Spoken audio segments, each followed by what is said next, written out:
Apakah masih layak kita ingin mengatakan Indonesia baik-baik saja? Kalau persoalan korupsi di Pertamina saja itu 193 triliun. Kan publik juga bertanya-tanya, jangan-jangan korupsi-korupsi besar bukan hanya di satu perusahaan, tapi di perusahaan-perusahaan lain yang per hari ini itu sebenarnya belum bisa diungkap. Itu yang saya sebut, ketika ada demonstrasi, masukan dari kelompok-kelompok masyarakat, itu jangan dinyinyirin, jangan dicibir, apalagi dibalas dengan bahasa-bahasa yang cukup sarkastis. Yang gelap itu kau, Indonesia baik-baik saja. Orang kan sekarang bertanya, bagaimana kita ingin mengatakan Indonesia baik-baik saja? Assalamualaikum warahmatullahi wabarakatuh. Kali ini saya mau bicara tentang beberapa peristiwa politik beberapa waktu yang lalu ketika aksi demonstrasi yang dilakukan oleh BMSI, Badan Eksekutif Seluruh Indonesia, mengusung tema yang menurut saya cukup relevan hingga saat ini, Indonesia gelap. Tapi saat itu kan tema Indonesia gelap ditanggapi secara sinis oleh pejabat publik di negara kita. Yang gelap itu kau, Indonesia baik-baik saja, Indonesia terang-terang saja. Mestinya ketika ada demonstrasi yang dilakukan oleh elemen masyarakat, kelompok kritis dan civil society, termasuk yang dilakukan oleh mahasiswa, itu kan mestinya dijadikan sebagai warning, dijadikan sebagai guidance, bahwa sebenarnya Indonesia itu harus bersiap diri supaya Indonesia itu tidak terjerembab pada persoalan-persoalan yang cukup serius.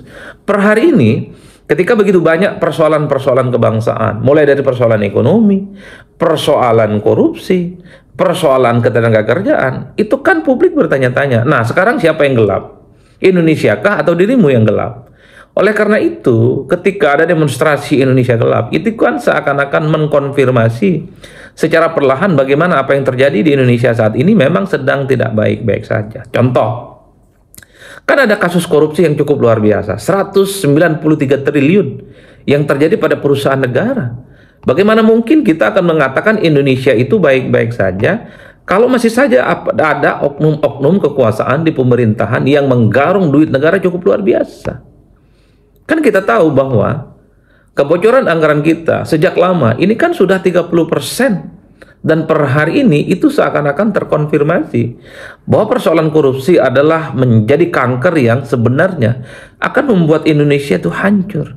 Korupsi jugalah yang kemudian membuat bagaimana persoalan kemiskinan secara struktural ataupun kemiskinan secara kultural itu tidak bisa dihilangkan. Karena begitu banyak masyarakat kita yang paling membutuhkan, itu mereka tidak mendapatkan hak mereka hanya gara-gara ulah-ulah pejabat yang selalu menggarong uang negara. Publik kan bertanya, apakah masih layak kita ingin mengatakan Indonesia baik-baik saja? Kalau persoalan korupsi di Pertamina saja itu 193 triliun. Kan publik juga bertanya-tanya, jangan-jangan korupsi-korupsi besar bukan hanya di satu perusahaan, tapi di perusahaan-perusahaan lain yang per hari ini itu sebenarnya belum bisa diungkap. Itu yang saya sebut, ketika ada demonstrasi, masukan dari kelompok-kelompok masyarakat, itu jangan dinyinyirin, jangan dicibir, apalagi dibalas dengan bahasa-bahasa yang cukup sarkastis. Yang gelap itu kau, Indonesia baik-baik saja. Orang kan sekarang bertanya, bagaimana kita ingin mengatakan Indonesia baik-baik saja? Kalau korupsi di perusahaan negara, ratusan triliun. Dan bahkan kalau diakumulasi sepanjang 2018 sampai 2023, itu kan kerugian negara kan angkanya cukup luar biasa. Itu indikasi yang pertama. Yang kedua, indikasinya adalah ketika ada pemutusan hubungan kerja terhadap Seritek. Sehari dua hari ini kan publik heboh. Bagaimana mungkin kita akan mengatakan Indonesia itu baik-baik saja kalau terjadi pemutusan hubungan kerja yang cukup luar biasa terhadap karyawan Seritek yang kurang lebih sekitar 10.000 itu. Ini tentu seakan-akan orang mengkonfirmasi bahwa secara perlahan memang ancaman-ancaman PHK yang ini tentu akan berdampak secara ekonomi terhadap bangsa Indonesia memang terkonfirmasi. Bahkan publik kembali membuka bagaimana visi misi seorang pemimpin di negara kita yang selalu menjanjikan bagaimana akan membuka lapangan pekerjaan kurang lebih sekitar misalnya 10 juta, 19 juta lapangan pekerjaan baru. Itu kan seakan-akan terbantah. Alih-alih misalnya ingin membuka lapangan pekerjaan baru, justru yang terjadi itu adalah pemutusan hubungan kerja, PHK massal, yang kemudian ini akan menjadi kado yang tidak baik di awal bulan Ramadan. Bahkan kita mendengarkan pernyataan Wakil Menteri Ketenagakerjaan beberapa waktu yang lalu, sepanjang 2024 ada sekitar 60.000 perusahaan yang kemudian melakukan PHK secara massal. PHK ini banyak faktornya. Mungkin karena faktor pelemahan ekonomi global, mungkin juga karena faktor perang dingin antara negara-negara besar, mungkin juga karena faktor ada digitalisasi yang kemudian secara perlahan sektor bisnis itu tidak membutuhkan orang, tapi kemudian digantikan dengan mesin, digantikan dengan dunia digital, dan seterusnya, dan seterusnya. Tapi yang ingin saya katakan adalah ketika ada tren soal PHK massal, ini tentu harus dijadikan sebagai guidance, sebagai bentuk kehati-hatian bahwa sebenarnya peristiwa-peristiwa di masa yang akan datang jangan lagi ada persoalan PHK, jangan ada lagi misalnya persoalan-persoalan yang terkait dengan korupsi itu terjadi di negara kita. Sehari dua hari ini juga, ini faktor yang ketiga, rupiah kita melemah, hampir terjun bebas kan. Ini menjadi faktor rupiah yang menurut saya salah satu yang terburuk sepanjang Indonesia ini ada. Ini kan indikasi-indikasi yang mesti diwaspadai. Ini adalah kondisi yang sedang tidak baik-baik saja. Apalagi misalnya kita tahu ada faktor-faktor lain yang terkait dengan ASDP juga terjadi korupsi beberapa ratus miliar. Inilah yang kemudian membuat publik kembali bertanya-tanya. Bagaimana persoalan membangun Indonesia emas di masa-masa yang akan datang? Per hari ini justru realitas yang sesungguhnya yang terjadi. Ada PHK di mana-mana, kemudian ada korupsi, kemudian harga rupiah yang kemudian anjlok, kemudian respon ekonomi ataupun respon pasar yang kurang oke ketika dimunculkan Danantara dan seterusnya dan seterusnya. Oleh karena itu yang ingin saya katakan adalah ketika muncul kelompok-kelompok kritis, ketika muncul masukan kanan kiri dari gerakan civil society, termasuk dari kawan-kawan mahasiswa, kelompok-kelompok pro-demokrasi, bahwa kita itu harus berbenah, dan Indonesia sebenarnya dalam kondisi yang tidak baik-baik saja, mestinya ini dijadikan sebagai petunjuk. Masih ada pihak yang sebenarnya peduli terhadap bangsa dan negara kita. Jadi ketika muncul kritik kanan kiri, jangan maknai itu sebagai bentuk resistensi yang akan mengganggu stabilitas politik. Kecintaan terhadap bangsa dan negara kita ini kan bisa dilakukan dengan banyak cara. Dengan cara protes, dengan cara demonstrasi, dengan cara memberikan masukan-masukan kepada pemerintah. Negara kita ini tidak akan hancur hanya gara-gara ada orang demo. Negara kita itu tidak akan hancur hanya gara-gara mahasiswa itu memberikan peringatan supaya Indonesia itu mempersiapkan diri dari segala kemungkinan di tengah situasi global yang tidak menentu. Mahasiswa itu adalah sebagai sosok yang cukup kritis. Gerakan civil society dan pro-demokrasi itu adalah mengungkapkan rasa kecintaan mereka itu dengan cara mereka. Jadi cinta terhadap bangsa kita ini kan tidak harus jadi menteri.